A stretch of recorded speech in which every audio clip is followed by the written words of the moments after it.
Yesterday was the start of Cubing at Home Season 2, and I took part in the Skewb 3x3 and 2x2 competitions.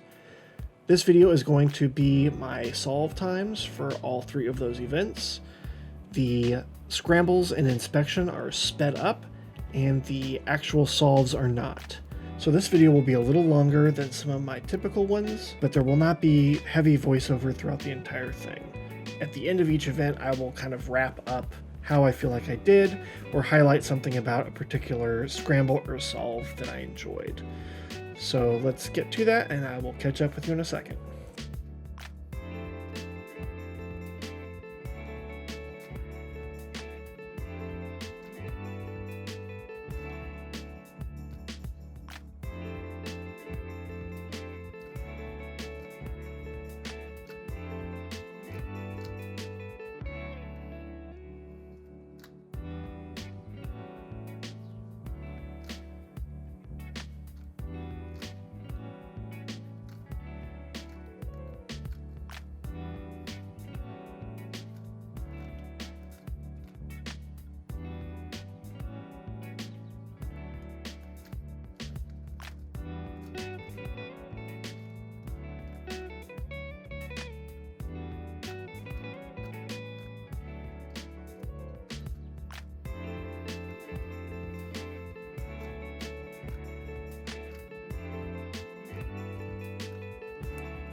The first event there was Skewb, which was the one I was least prepared for.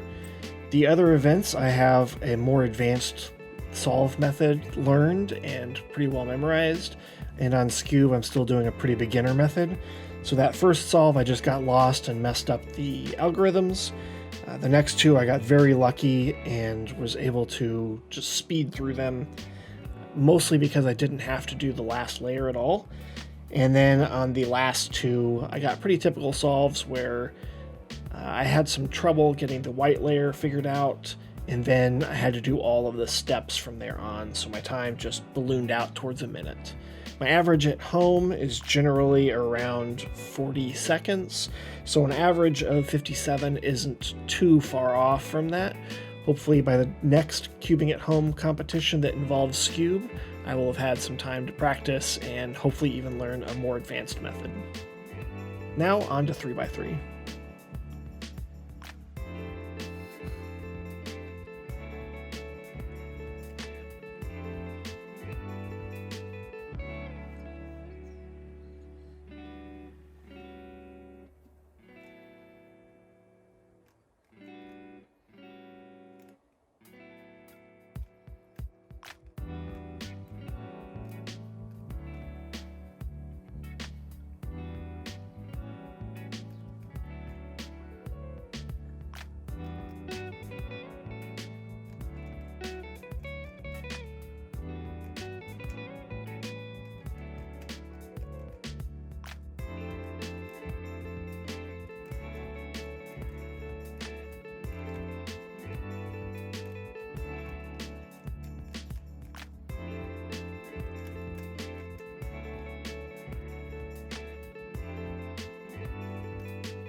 I'm pretty disappointed in my first two solves for 3x3.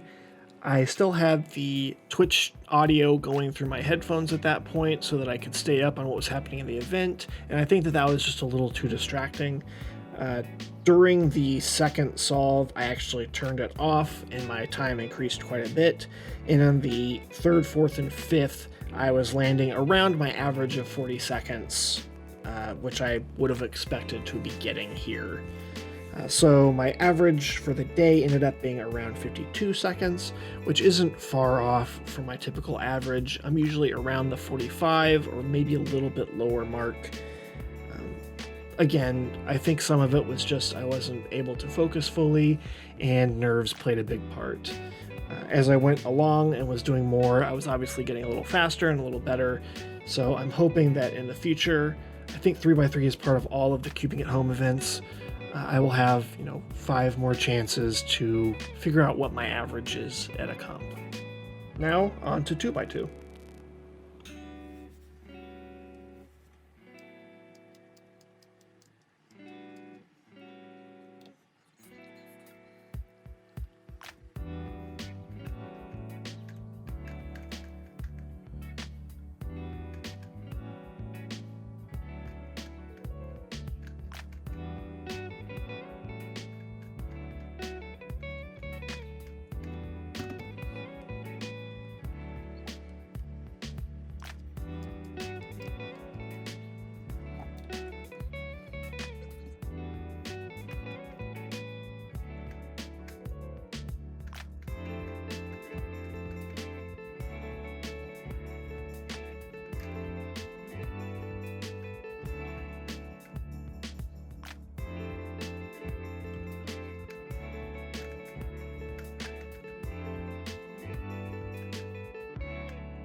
2x2 is the newest event that I've learned an advanced method for. I spent the past week and a half learning Ortega, and it has really paid off. My average time doing the beginner method was somewhere over 30 seconds, and my average at the event today here was 21 seconds. I think that normally would have been a little bit better. In the past week or so, my average is under 20, more around 15 or 16. But I had one solve where I kind of lost my way in the middle on the second and fourth ones, where I got a 33 and a 40, and that just really kind of tanked me. If I could have kept that 33 being the longest that got disqualified, I would have been looking a lot better. But I am pretty happy that I got a 10-second solve as part of a comp. It didn't count since it was my lowest for this event, but I'm hoping in the future I'll be able to more regularly get down to that number. And that was it for the day. Season 2.1 of Cubing at Home is over, and I'm looking ahead to the next events in 2.2. I think that is taking place in March on the 27th, and the events that will be there are the 3x3, Pyraminx, 6x6, one-handed, square one, and 2x2. So I will probably be taking part in the 3x3, Pyraminx, and 2x2, and if I can get geared up at 6x6 enough by then I might take a swing at it, but we will have to see. Anyway, thanks for tuning in and watching all these solves. I had a fun time doing this, even though I didn't get the times I was expecting. But, you know, for my first unofficial comp, and one that was online with streaming and Twitch and recording myself and everything, I think it went pretty well, or, you know, about as well as I would expect. Thanks for watching. Remember to like, subscribe, and hit that bell button so you get updates on whenever any video goes live. Have a great day and keep on cubing.